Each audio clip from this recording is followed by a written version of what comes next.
Bonjour, c'est Margot. Nous sommes aujourd'hui le jeudi 30 septembre 2021. Voilà, donc je vous fais une vidéo ce soir parce que des gens me l'ont demandé. Et alors, on va regarder les dernières trouvailles du gouvernement. Et on va aussi faire un petit point sur la Belgique qui va avoir un pass sanitaire, enfin ça porte un autre nom, obligatoire bientôt. On va voir, ça c'est nos amis belges qui m'ont demandé. Et donc voilà, avant toute chose, je vais vous dire quand même, bon c'est un message qui m'est parvenu, c'est assez... euh, comment dirais-je, c'est très pointu. J'ai eu un message de mes guides ce matin. La raison, là, ce qui est en train de se passer pour nous, on est tous en train d'être transformés. Alors, il y a ceux qui vont se transformer parce qu'il n'y a pas moyen de faire autrement, et puis il y a ceux qui refuseront de se transformer. Donc ceux qui refuseront de se transformer, bah, c'est ceux qui veulent, comment dire, bah, ceux qui acceptent de se faire vacciner pour continuer à aller au cinéma, au restaurant, etc. Qui veulent surtout que les choses ne changent pas, qui se rangent derrière le chef de l'État, quel qu'il soit, même si c'est le pire des dictateurs, mais ils se rangeront toujours derrière le bélier de tête, voilà, parce que c'est leur nature de suivre un bélier. Bon, bah oui, qu'est-ce que vous voulez? Donc ces gens-là, eh ben, ils resteront comme ça. Mais les autres vont changer. Et c'est ça l'enjeu. L'enjeu, c'est de changer. Pourquoi faut-il changer? Pourquoi Saturne, Pluton et Jupiter se sont-ils réunis le 20 janvier 2020? On a tous, tout le monde a dit que ça serait quelque chose, le point de départ d'un changement extrême, hein, dont l'humanité allait sortir complètement bouleversée. Bien. Eh bien, c'est parce que les êtres supérieurs ont décidé que nous allons passer à la vitesse supérieure. Nous ne pouvons plus continuer comme ça, c'est-à-dire au cours des siècles passés, des millénaires passés, il y a toujours eu un chef et des moutons pour suivre. Il y a un qui domine et les autres qui suivent. Euh, Maintenant, c'est terminé. Parce que quand il y en avait marre du chef, on faisait une révolte, on faisait une révolution, et la révolution amenait un autre tyran. Un tyran, un dictateur, ou tout simplement un chef qui n'était pas forcément tyrannique, mais c'était toujours la même chanson. Le pouvoir était partagé entre copains, il y avait toutes les parts du gâteau, ils allaient aux gens du pouvoir, et le peuple se contentait des quelques miettes qui restaient. Voilà, en gros, c'est ça. Donc, les êtres supérieurs qui sont au-dessus de nous ont décidé que maintenant c'était terminé, que l'humanité tournait en rond depuis trop longtemps et que maintenant nous allons ascensionner, c'est-à-dire nous allons changer intérieurement de telle sorte que nous n'aurons plus jamais besoin d'un chef parce que nous aurons la connaissance intérieure qui nous dira ce que nous devons faire. Et ça, les ordres nous viendront de l'intérieur. Alors, c'est un vaste programme, je vais vous dire, ça va pas se faire en 6 mois ou en 1 an. Ça va prendre beaucoup, beaucoup de temps, beaucoup d'années, beaucoup d'années, je pense. Mais la société du futur, c'est une société, je vous le dis parce que ça fait des années que j'ai la vision, c'est une société où il n'y aura plus de dominants ou de dominés, mais les gens gouverneront de façon égale. Ça sera comme des syndics ou des associations, mais il y aura plus un qui va chercher à prendre le pouvoir et tout. La nature humaine se sera complètement transformée. Je sais que ça peut paraître incroyable. Le point de départ, ça a été le 20 janvier 2020. Pardon, le douze janvier. Vous voyez, j'ai fait un lapsus. Parce que vous savez, le 20, c'est les anges, hein, on dit quand les chiffres miroirs, le 20, 20, 20. Mais après tout, si j'ai dit le 20 janvier, c'est que ça devait être le 20 janvier. Bon, allez savoir, c'est peut-être... Bon, voilà ce que je voulais vous dire. Ça, c'est important. Alors maintenant, on doit passer par des transformations qui sont très difficiles. Je suis d'accord, je suis la première concernée, mais il faut tenir bon parce que nous préparons le futur. Le futur, la matrice du futur, c'est maintenant. Et ce futur sera bien plus beau que le présent actuel. Alors maintenant que j'ai dit ces choses qui sont évidemment très élevées, nous allons redescendre un petit peu sur la Terre et nous allons examiner la dernière trouvaille de notre cher Fantomas qui nous a fait savoir par son ineffable porte-parole. Je l'appelle ineffable. Ineffable, ça veut dire qu'on ne peut même pas décrire, hein, c'est ça que ça veut dire. Donc on ne peut même pas décrire ce monsieur qui, contrairement à tout ce qu'on avait pu nous raconter, a décrété que le pass sanitaire allait être prolongé évidemment au-delà du 15 novembre. Quand je l'ai appris, je peux vous dire, je ne suis pas tombée des nues. Mais on va regarder un petit peu cette histoire de passe sanitaire et après on va passer ensuite derrière au ministère de la vérité, entre guillemets, que Fantomas rêve d'établir pour mieux nous contrôler. Mais on va d'abord regarder le passe sanitaire, dernière trouvaille de Fantomas, qui a été évidemment prolongé, qui va être prolongé en 2022, jusqu'à l'été 2022, je crois, ou jusqu'à Pâques, ou jusqu'à la Trinité, et jusqu'à la Saint-Glinglin. Bon, ça durera ce que durent les roses, comme on dit. On va regarder tout de suite l'histoire de la prolongation du pass sanitaire.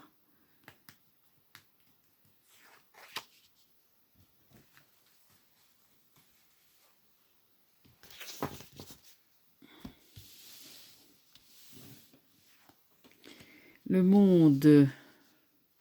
Voilà un monsieur qui veut tout contrôler, les 4 points cardinaux. La force. Ouais, toujours la répression. Le pape et le pendu, ça ne marchera pas. Je m'en doutais un peu. Bon, ça fait partie de ces trouvailles de Fantomas. Gardez-moi ce jeu, il est minable, il est faiblard. Il est pas harmonieux. Quand bien même il serait droit, c'est pas harmonieux, c'est pas terrible. Franchement, quand je prends les cartes comme ça, droite, bof, franchement, il n'y a pas de quoi fouetter un chat. Non, avec le pendu à la fin. Donc, je les reprends comme elles sont sorties. Le monde renversé montre évidemment une volonté de contrôler officiellement. Hein, la couronne de laurier, ça représente le sceau officiel de l'État. Aux 4 points cardinaux, on veut contrôler la liberté de déplacement, la liberté des gens, hein, d'aller où bon leur semble. Donc ça, on veut contrôler. On veut contrôler comment? De la façon la plus stupide qui soit, c'est-à-dire une façon autoritaire. Donc là, il y a le pape au-dessus, mais comme il est mal entouré, il a beau essayer de se donner bonne figure, pontifier, faire la morale, ça ne sera pas... alors, on peut penser, oui, le pendu, ça représente le peuple qui est empêché, c'est vrai. Mais je pense surtout comment dirais-je, sur une telle question, le pendu à la fin signifie surtout un échec pour celui qui a essayé de l'initier, c'est-à-dire le pape. C'est marrant, il va s'entourer de justifications, c'est-à-dire de gens, de grands pontes, d'artistes, oh ouais, c'est fun, c'est cool. Enfin, il va essayer de faire de la com. Je dis bien, il va essayer parce que il n'est pas doué pour la com, vous avez remarqué. Il y avait d'autres présidents avant lui qui étaient meilleurs en com, mais lui, moi je le trouve quand même, ça tombe à l'eau, quoi. Il en fait trop, c'est pas crédible. Bon, alors, on continue. Donc, la prolongation de ce machin.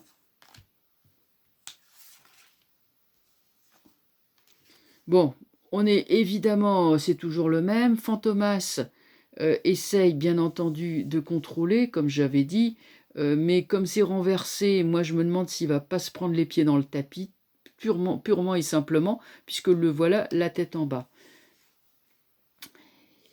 sur force renversée, et revoilà l'impératrice. L'impératrice représentant en fait le peuple de France qui reprend son pouvoir tranquillement en ayant confiance en lui, voyez, en reprenant la confiance, en reprenant sa dignité et, et en opposant une force finalement de refus. La tempérance nous dit que là, c'est marrant que la tempérance sorte. On va voir, roue de fortune renversée. Je verrais plutôt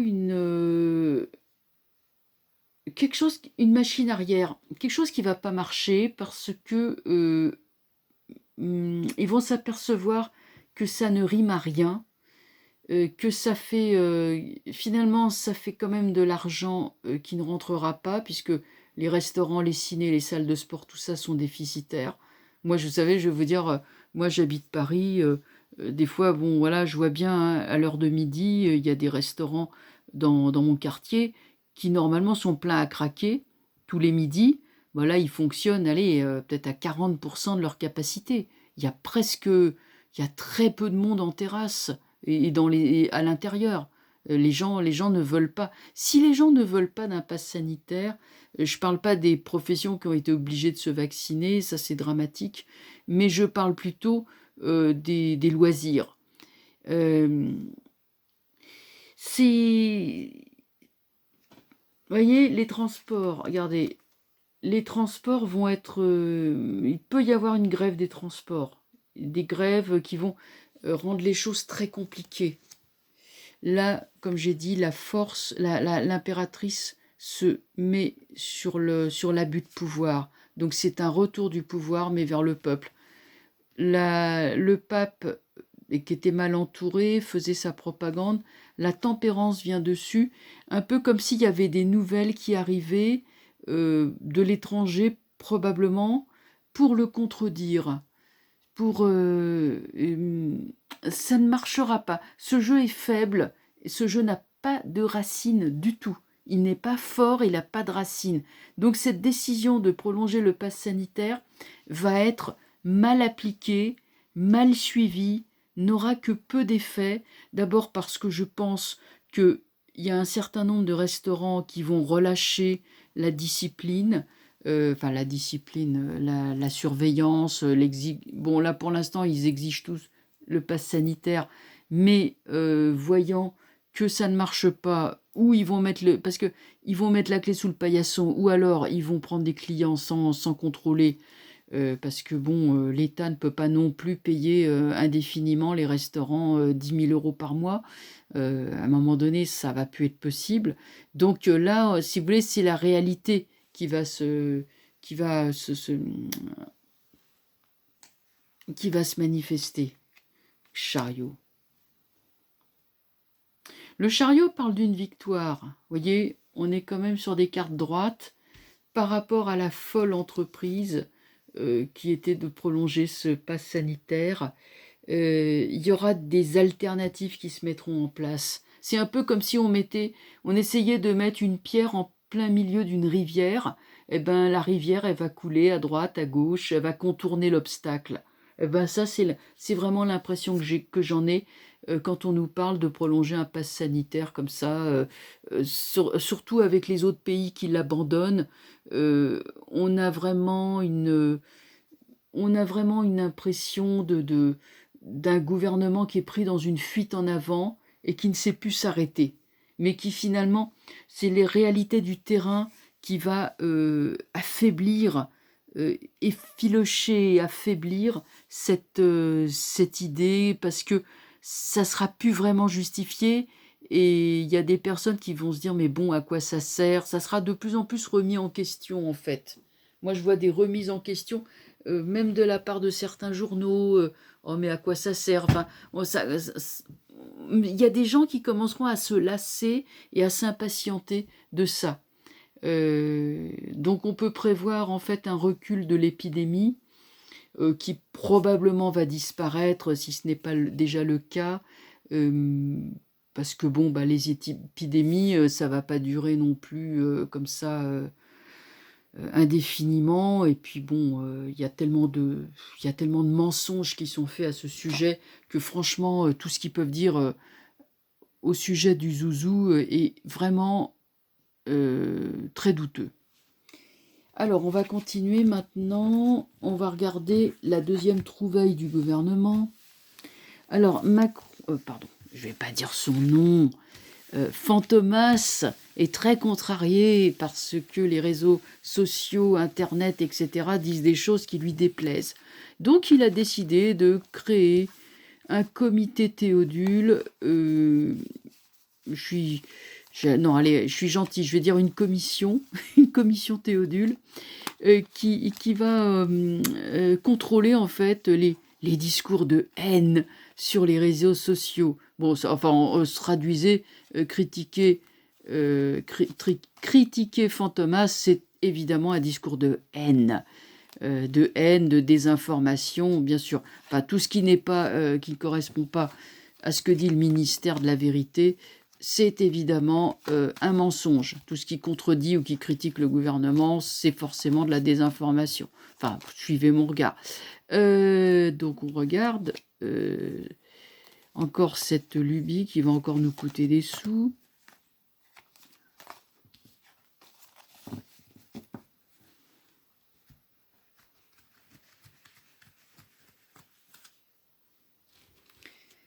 Alors, voyons pour la lubie la dernière trouvaille de Fantomas et de son comité Théodule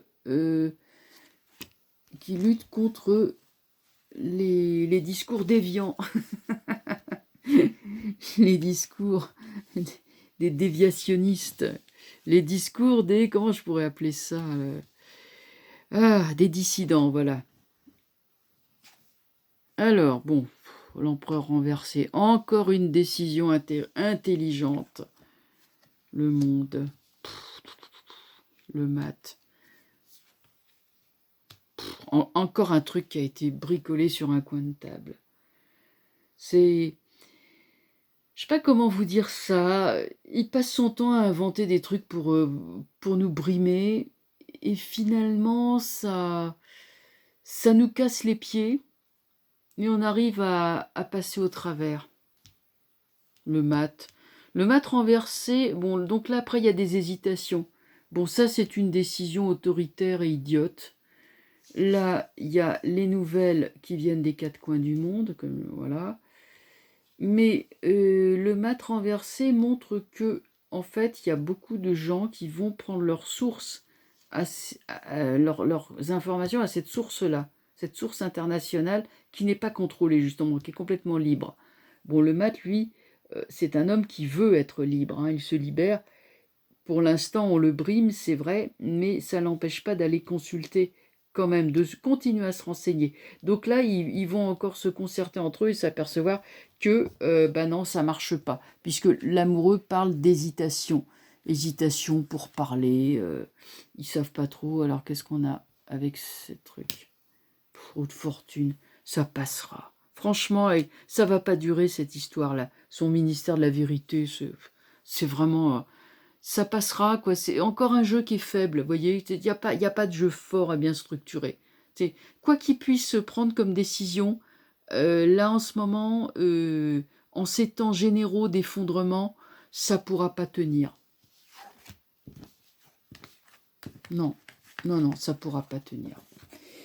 Alors maintenant, on va regarder, j'ai des amis internautes là, nos amis internautes, enfin j'ai des amis, nous avons tous des amis de Belgique, on m'a demandé plusieurs fois, donc bon, je vais leur répondre.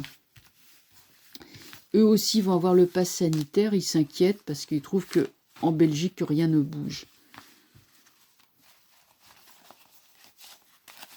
Alors, la Belgique, bah, c'est principalement deux grandes provinces, hein, la Flandre et la Wallonie.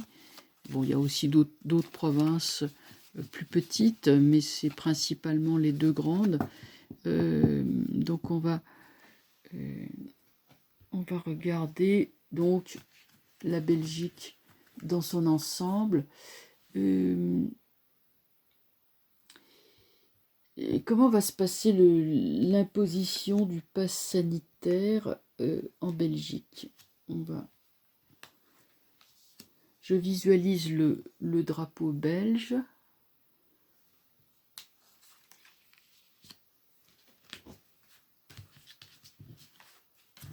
J'aime beaucoup la Belgique. Je ne sais pas pourquoi. Je ne sais pas pourquoi. Je pense que le pays est vraiment imprégné d'histoire. C'est très fort en fait. Alors, on regarde. Bon, jugement renversé. Ça, c'est encore c'est quelque chose qui sera perçu comme injuste, inique. Étoile. Bon, apparemment, ils vont avoir de la chance. Battleur. Eh bien, les Belges vont s'organiser, figurez-vous. Et le gouvernement va pas trop savoir quoi faire. Il va y avoir une partie des gens qui vont dire non au pass sanitaire et qui vont organiser des choses différentes, qui vont organiser des cafés libres ou qui vont organiser des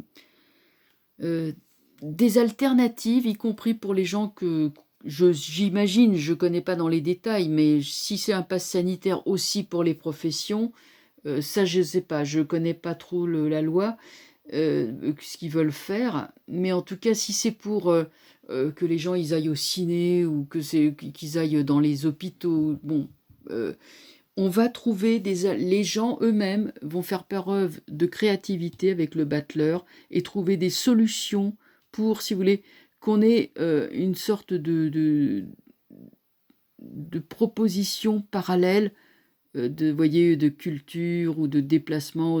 Bon, même apparemment au travail, il va y avoir ou des caisses qui vont... Il y a quelque chose, il y a toute une organisation, peut-être des caisses de solidarité, mais il va y avoir toute une chose, parce que Battler et Étoile ensemble, c'est vraiment excellent. Hein. Donc on dirait que ça va être bien fait, bien conçu, et que ça va le faire, enfin qu'il y a une réaction qui va se faire qui sera positive d'entraide et de solidarité. En tout cas, une minorité, je ne sais pas si ça sera la majorité, mais une minorité agissante va se révéler et mettre des choses sur pied avec le battleur. En face, donc, évidemment, nous avons la décision qui est inique. Et puis, alors là, le gouvernement, bon, il lui en faut déjà pas beaucoup hein, pour être dans une crise, parce que c'est souvent que ça arrive.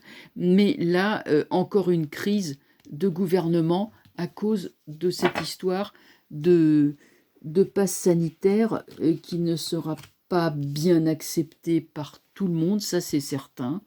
Hein. Donc, on peut s'attendre... Alors, je vais prendre sur les deux autres. Hein. Bon, le pape. Bon, là, il y a... En fait, c'est marrant parce que il y aura quelqu'un, un homme de bon sens, qui va dire, bon, écoutez, non, faut pas le faire. Enfin, bon, ça va être... le pays va être bloqué, il va y avoir des grèves, il va y avoir des émeutes, il y a beaucoup, même de la violence. Donc là, si vous voulez, celui-là tient vraiment à sauvegarder la paix. Il ne faut surtout pas qu'en Belgique, ça s'enflamme, ça s'embrase, parce que c'est quand même un point clé. Enfin, c'est un pays, une zone stratégique hein, européenne, et ça leur fout la trouille. Donc en fait, il y a quelqu'un qui va intervenir pour apaiser le jeu et répondre en fait à l'étoile et au battleur. Donc en fait, pour moi, je vois une amélioration de la situation vu les dégénérants, comment dire, la façon dont ça va dégénérer. Parce que il y aura des émeutes et tout, hein, ça va faire comme dans les autres pays. Hein, les gens ne vont pas accepter passivement comme ça va faire tache d'huile. Hein, l'Italie, je vous ai dit, bon l'Italie, il y a les routiers qui s'y mettent. Il peut y avoir aussi des grèves de routiers. Vous voyez, ça c'est un camion renversé. Hein, donc des grèves de routiers. Là c'est très embêtant. Si jamais les routes de Belgique sont bloquées, c'est l'approvisionnement qui est bloqué. Imaginez qu'on peut aussi bloquer les ports, on peut aussi bloquer Anvers et les autres ports, principalement Anvers. Ça c'est très très embêtant. Hein, les dockers peuvent s'y mettre. Enfin donc ça peut aller loin cette histoire. Donc c'est pour ça que là, cet homme-là va intervenir pour ramener la paix, le calme, et du coup alléger ou probablement supprimer cette histoire de passe. Alors je suis peut-être un peu optimiste, mais ce qui me donne l'optimisme, c'est quand même ce qu'on a quand même malgré tout un joli jeu avec le battleur et l'étoile, et finalement sur cette idiotie, parce que bon, franchement, ils n'ont pas vu plus loin que le bout de leur nez, hein, le gouvernement. Là, il y a quelqu'un quand même, un homme de sagesse, que tout le monde va être d'accord. Vous voyez, c'est un consensus, tout le monde est d'accord. Et lui, il va dire, ok, ok, c'est bon et tout. Et bon, ça va ramener la paix, du coup. Et bon, donc affaire à suivre avec la Belgique. Voilà, bah écoutez, là, ça fait une vidéo qui fait 25 minutes. Je vais vous la passer, donc. Voilà, donc écoutez, ne vous inquiétez pas outre mesure, parce que c'est vrai que s'il n'y a pas de journée qui se passe en gros sans que le gouvernement il dit, ah, on va faire ci, ah ben non on va faire ça, gna gna. Bon. Et puis hop, ils envoient leur porte-parole raconter leur salade. Mais honnêtement, ce n'est guère applicable sur le terrain. C'est sur le long terme, hein, je parle. Hein. Euh, c'est compliqué sur le terrain à mettre en œuvre, hein, et de plus en plus, vous savez, les lois, bon, au début on les respecte, après on commence à plus trop les respecter parce que ça nous casse les pieds, hein, donc on prend des raccourcis et puis on les respecte plus trop. Donc le pass sanitaire, à un moment donné, il se peut très bien il y ait des restaurateurs ou enfin bon, qu'il y ait des gens qui disent bon c'est bon quoi, que ça commence à devenir lourd, très lourd. Bon. Voilà, surtout qu'en plus, on va se demander à quoi il sert, hein, puisque on aura par ailleurs des résultats. Oui, ben non, ça diminue. Bon, bah, on n'est plus comme en 2020. On voit bien que les choses ont changé quand même. C'est plus la même chose. Voilà, alors, donc, écoutez, oui, je rigole parce que j'ai un abruti de troll qui m'a dit, oui, c'est insupportable de lire ça alors que je suis un cas contact. Alors, j'ai pas du tout compris ce qu'il voulait dire, mais je l'ai viré parce que, bon, franchement, ça présente vraiment aucun intérêt. Il y a toujours des gens agressifs qui sont là, je sais pas, on n'a pas le droit de critiquer, vous voyez, c'est le ministère de la Vérité. Et vous savez, la dictature, ça durera tant qu'il y aura des gens comme ce crétin pour la servir, voyez, pour être là, pour se ranger comme des petits moutons là derrière le gouvernement, pour bêler la propagande du gouvernement, qui les tient par la peur. Voilà, c'est ça. Et tant que les gens ils auront peur et qu'ils obéiront au doigt et à l'œil au gouvernement, eh ben on aura une dictature qui durera. Cette dictature ne s'appuie que sur une chose, sur la peur des citoyens et sur la docilité. C'est pour ça qu'il ne faut pas avoir peur. Au contraire, il faut se dire que de toute façon, les lois qui sont édictées en ce moment, si elles ne sont pas radicalement nouvelles et qu'elles ne viennent pas d'un régime radicalement nouveau, elles ne tiendront pas. Pas après le passage de... merde, pardon, excusez-moi. Pluton, Saturne et Uranus ensemble. Bon, excusez-moi, j'ai dit un gros mot, du coup, c'est ma langue qui a fourché. Mais enfin, vous me le pardonnerez. Allez, je vous souhaite une très bonne soirée. À bientôt. Au revoir.